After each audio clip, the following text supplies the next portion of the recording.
تو اللہ کے حبیب علیہ السلام آرام فرما رہے ہیں، اور وہ رجب المرجب کی 26 تاریخ کا سورج غروب ہو چکا ہے اور 27ویں تاریخ طلوع ہو چکی ہے۔ معراج مصطفیٰ کی تاریخ کون سی ہے، اس میں مختلف اقوال ہیں، لیکن جمہور کا قول یہ ہے، اکثریت کا قول یہ ہے کہ وہ رجب کی 27 تاریخ ہے۔ آج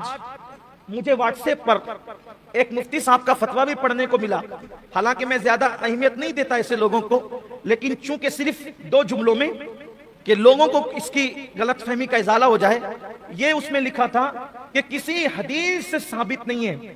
کہ معراج 27ویں رجب کو بھی، بلکہ یہاں تک مفتی صاحب نے لکھ دیا کہ کسی ضعیف سے ضعیف حدیث سے بھی ثابت نہیں ہے کہ معراج 27ویں رجب کو بھی۔ میں کہتا ہوں مفتی صاحب، اگر آپ کا مطالعہ اتنا قلیل ہے، پہلی بات تو کہ آپ کو کوئی ضعیف سے ضعیف حدیث ہی نہیں ملی، تو کم سے کم ہم معراج پڑھنے والوں سے ہی مشورہ کر لیتے لکھنے سے پہلے کہ آپ کو ہم بتا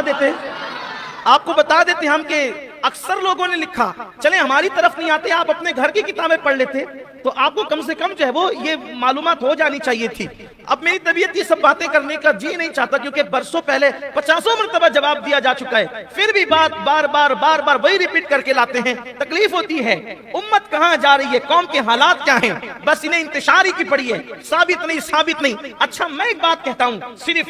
حجت قائم کرنے کے لیے، آپ کہتے ہو کہ 27 رجب کو معراج نہیں ہے، کسی ضعیف حدیث میں بھی یہ بات موجود نہیں ہے، میں صرف اتنا کہہ دیتا ہوں، سبحان الذی اسری بعبدہ لیلا من المسجد الحرام الی المسجد الاقصی الذی بارکنا حولہ لنریہ من آیاتنا انہ هو السمیع البصیر۔ اس کا مطلب کیا ہے؟ قرآن سر پہ رکھ کے اس کا ترجمہ کر دو مفتی صاحب کہ اس کا مطلب کیا ہے۔ مطلب یہی تو آپ نے بھی لکھا ہے کہ پاک ہے وہ ذات ہر عیب سے جو رات کے تھوڑے سے حصے میں لے گئی اپنے بندے خاص کو مسجد حرام سے مسجد اقصی تک۔ اب آپ مجھے بتائیں، چلے یہیں تک کہ معراج مان لے، اسرا مان لے، تو یہ بتائیں کہ جب 27ویں رجب کو یہ واقعہ پیش نہیں آیا تو کس تاریخ کو پیش آیا، وہ آپ بتا دیں۔ ہمارے نزدیک یہ واقعہ 27ویں رجب کو پیش آیا ہے، ہم 27 کو منا لیتے ہیں، تمہارے نزدیک جس بھی تاریخ کو پیش آیا ہے تم اس تاریخ کو منا لو۔